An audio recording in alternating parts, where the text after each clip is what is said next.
எதிர்வினைகள் சக்திகளை ஓட ஓட விரட்டும்.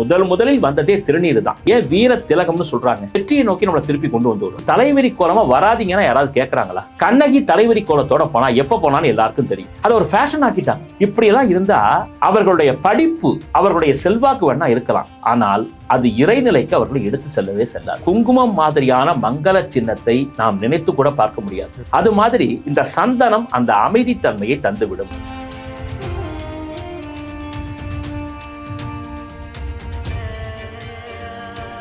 டிவைன் தமிழ் நேயர்களுக்கு வணக்கம். நான் உங்க சுஷீந்திரன். இன்னைக்கு நம்ம கூட இருக்கிற ஸ்பெஷல் கெஸ்ட் மன்னை நாராயணன் அவர்கள். வணக்கம் சார். வணக்கம் சார். எப்படி இருக்கீங்க? நல்லா இருக்கேன் சார். குங்குமம், திருநீர், சந்தனம் இதோட மகிமையில என்னென்ன விஷயங்கள் இருக்கு? திருநீர் என்று சொன்னாலே எல்லா நேயர்களுக்கும் தெரியும், சிவபெருமானுடைய அற்புதமான பிரசாதம்.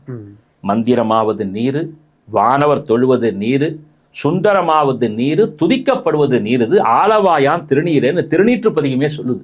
அப்போ இந்த திருநீற்றை பயன்படுத்தித்தான் சூளை நோய் தாக்கிய அப்பரு பெருமான் நாவுக்கரச பெருமானாக மாறினார்.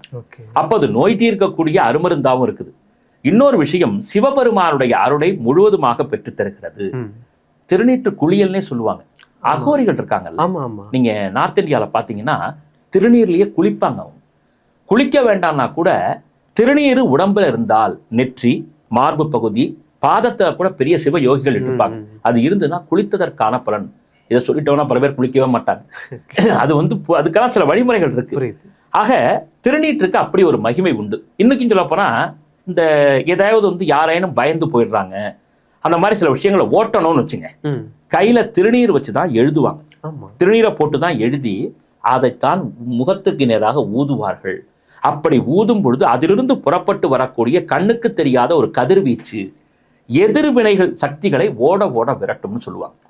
அதனால தான் திருநீர் அப்படிங்கிறது பாரம்பரியமா இருக்கும். முதலில் வந்ததே திருநீர் தான். அப்ப திருநாளே மகாலட்சுமி, விபூதிர், பூதிர், ஐஸ்வர்யம்னு சொல்றாங்க. அதனால தான் நீரில்லா நெற்றி பாழ். நெற்றியில எந்த ஒரு சினமும் வைக்கலன்னா அவன் ஒன்றுத்துக்கு புண்ணியம் இல்லாதவன் அர்த்தம். அதனால தான் நம்முடைய தமிழ் சமூகமாக மட்டும், தமிழ் சமூகத்துல எல்லாருமே நெற்றியில் தரிக்க வேண்டும். ஏன் வீர திலகம்னு சொல்றாங்க? திலகம் என்றாலே வெற்றியை நோக்கி நம்மளை திருப்பி கொண்டு வந்துவிடும். இப்ப இருக்க சில தலைமுறைகள்லாம் நான் வருத்தப்படுற விஷயம் என்னன்னா, ஒரு பெண்களா இருந்தா அதுக்குன்னு சில வழிமுறைகள் இருக்கு சார். நெற்றியில நல்ல குங்குமம், அது திருமணம் ஆனவங்க ஆகாதவங்க, இதெல்லாம் மங்கள சின்னங்கள். தலைவிரி கோலமா வராதிங்கன்னா யாராவது கேட்கறாங்களா? கண்ணகி தலைவரி கோலத்தோட போனா எப்ப போனான்னு எல்லாருக்கும் தெரியும். இப்ப ஒரு ஃபங்க்ஷன் நடந்ததுன்னா தலைவரி கோலத்தோட தான் எல்லா பெண்களும் இருக்காங்க. அதை ஒரு ஃபேஷன் ஆக்கிட்டாங்க. அது எதற்கு? வேற ஒரு சந்தர்ப்பத்துக்கு தான். மங்களத்துக்கு போய் அப்படியா பண்ணுவாங்க? அது கையில வளையல் கிடையாது, ஒரு காலில் கொலுசு போடுறது, இப்படியெல்லாம் இருந்தா அவர்களுடைய படிப்பு, அவர்களுடைய செல்வாக்கு வேணா இருக்கலாம், ஆனால் அது இறைநிலைக்கு அவர்கள் எடுத்து செல்லவே செல்லாது. அப்புறம் எதுக்கு நம்ம முன்னோர்கள் சொல்லியிருக்காங்க? அப்போ கண்டிப்பாக ஆண்களாக இருந்தால் அவரவருடைய குல வழக்கப்படி நெற்றியில் திருநீரோ திருமண்ணோ இட வேண்டும். இந்த திருநீர் வழக்கம் மட்டும் இல்ல, திருமணிடுறது கூட நம் பிறவிக்கு பிறகு நாம் என்ன ஆகும்? மண்ணா போயிடுவோம். கண்டிப்பா நெருப்பில் நாம் சுடப்படும் பொழுது அந்த சாம்பல் தான் வெளியில வருது. அப்ப நெருப்புக்குள் போகும்போது தன் நிலைக்கு அது தன்னை உட்படுத்தி விடும். அப்பா மனிதா, பிறந்த மனிதர்கள், அதாவது பட்டினத்தாருடைய பாட்டை சொல்லுவாங்க, முடிசான்ற மன்னரும் இறுதியில் பிடிசாம்பலாவர். அதை காமிக்கிறதுக்கு தான் நம்ம ஒண்ணுமே இல்லப்பா, படிக்கிற படிப்பு, இருக்கிற பதவி, நாம வகிக்கக்கூடிய பொறுப்புகள், செல்லக்கூடிய வாகனங்கள், கிடைத்திருக்கக்கூடிய சொத்து, இதெல்லாம் எதுவுமே நிரந்தரம் இல்லை. நீ போகும் பொழுது அருணா கைட்ட கூட அடுத்து தான் விடுறாங்க. அப்ப பாவமும் புண்ணியமும் தான் சேர்ந்து வருது. அதனால மனிதா, நீ அகம்பாவம் கொள்ளாத. இறைவன் கொடுத்துருக்கான், நீ அதுக்கு ஒரு ட்ரஸ்டி தான். அதுக்கு நீ சேர்மனோ இல்ல நிர்வாக அதிகாரியோ பெரிய ஆளோ நீ கிடையாது. இதை உணர்த்துவதற்கு தான் திருநீரு. குங்குமம் எதுக்கு அப்படின்னா, பெண் தெய்வங்களுக்கு உகந்தது. இந்த குங்குமம் மாதிரியான மங்கள சின்னத்தை நாம் நினைத்து கூட பார்க்க முடியாது.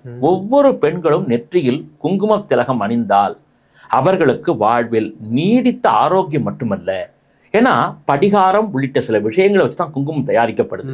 அப்போ குங்குமத்தை திருமணமான பெண்கள் நெற்றியில் இங்கேயும் வைத்து வகுட்டுல வைக்கணும்னு சொல்லுவாங்க. இந்த வகுடுன்னு சொல்லக்கூடிய அந்த இடத்துல வச்சோம்னா திருமணமானவர்கள் என்ற குறிப்பு அதில் வந்துவிடும். அப்படி இருந்ததுன்னா கணவரது ஆரோக்கியம் சீராக இருக்கும். இவர்களுக்கு நிறைந்த சுமங்கலி பாக்கியம், தீர்க்க சுமங்கலி பாக்கியம் கிடைக்குங்கிறதுக்காக தான் இந்த மெத்தடெல்லாம் வச்சிருக்காங்க. அதை போல சொல்லும் பொழுது சந்தனம் என்பது அமைதியை தரக்கூடியது. ஈர்ப்பை தரக்கூடிய சந்தனம் இட்டுட்டு வந்தாங்கன்னா அந்த அந்த பார்க்கக்கூடிய அந்த முகம் பார்த்தீங்கன்னா அப்படி ஒரு நிம்மதியை கொடுக்கும். பார்க்குறவங்களுக்கும் ஒரு ஒரு அழகை ஏற்படுத்தி கொடுக்கும். நம்முடைய ஐயப்பமார்கள்லாம் போறாங்கன்னா நெத்திலேயே சந்தனம் வைக்கிறாங்கன்னா அதில் ஒரு கனிவு வந்துவிடும், இறைத்தன்மை வந்துவிடும். மனசுல அமைதியா இருந்தாலும் எதையும் சாதிக்கலாம் சார். நீங்க வாகனத்துல போறீங்க, பரபரப்பா இருந்தா நம்ம எங்கேயாவது வண்டியை போட்டுருவோம், இல்ல டக்குன்னு எங்கேயாவது யாராவது மோதிடுவோம். அமைதியா இருந்தோம்னா என்ன வேகமா வந்தாலும் நம்ம அந்த இடத்துல நம்ம பார்க்கக்கூடிய பார்வையை அமைதியா இருந்தே நாம் அது வென்று வந்து விடலாம். இந்த விவேகானந்தர் சொல்லுவாங்க பாருங்க, அவரை எதிர்த்து வந்த ஒரு மிகப்பெரிய எருமை மாட்டை கூர்மையா பார்த்தாரு, அது பின்னாடி போச்சுன்னு. அது மாதிரி இந்த சந்தனம் அந்த அமைதித்தன்மையை தந்துவிடும். திருமண் காப்பு ஸ்ரீசூர்ணம் நெற்றியில் இட்டுக்கிறோம் அப்படின்னு சொன்னால் அது திருமகளுடைய அருளையும் திருமாருடைய அறிவையும் அனுகிரகத்தையும் நிறைந்து கொடுத்துரும். அப்போ 12 ஆழ்வார்கள் அதற்குள்ள இருக்காங்க. அந்த திருமண் அப்படிங்கிறது பெருமாளுடைய பாதரேகை. நடக்கும் நடுவுல இருக்கக்கூடிய அந்த ஒரு கோடு ஸ்ரீசூர்ணம் திருச்சூர்ணம் என்பது தாயாருடைய வடிவம். அப்ப பிரானும் பிராட்டியும் சேர்ந்து இருப்பதை போலே அந்த குடும்பம் அமைதியாகவும் ஒற்றுமையாகவும் மகிழ்ச்சியாகவும் சகலவிதமான சம்பத்துக்களோடு இருக்குங்கிறதுக்காக தான் ஒவ்வொரு வைஷ்ணவர்களும் திருமண் தரிக்கிறாங்க, சைவர்கள் திருநீர் இடுறாங்க. அப்போ அம்பாள் வழிபாடு செய்யறவங்க நெத்தியில வந்து நிறைந்த குங்குமத்தை தரிக்கிறார்கள். அப்படி இருப்பவர்கள் நிச்சயமாக எல்லோருக்கும் நல்லது செய்வர்களாகத்தான் இருப்பார்கள் நம்ம தாராளமா சொல்லலாம் சார். எதிர்காலத்தை வந்து யாருனாலையும் கணிக்க முடியாது.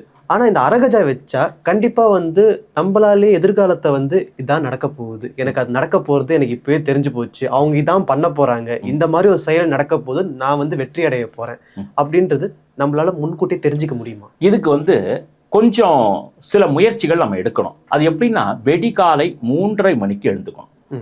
வெடிகால 3:30 மணிக்கு எழுந்து குளிச்சுட்டு 4 மணிக்கு வந்து வீட்டெல்லாம் விளக்கேற்றிட்டு பிரம்ம முகூர்த்தம் துவங்கக்கூடிய 4:30 மணிக்கு நாம் அமர்ந்து அந்த நேரத்தில் அரகஜாவை நெற்றியில் தீற்றிக்கொண்டு சூரிய உதயம் வரையான காலகட்டத்தில் ஏதேனும் ஒரு குருமுகமாக ஒரு மந்திரத்தை நாம் உள்வாங்கிக் கொண்டு அந்த மந்திரத்தை அரகஜாவை நெற்றியில் வைத்துக் கொண்டு வேற எதுவுமே நெத்தியில் இட்டுக்காம, விபூதியோ குங்குமமோ திருமண்ணோ திருநீரோ சந்தனமோ எதுவும் இல்லாமல் அரகஜாவை மட்டும் கீழிருந்து மேல் நோக்கி ஊர்துவம்னு சொல்லுவாங்க.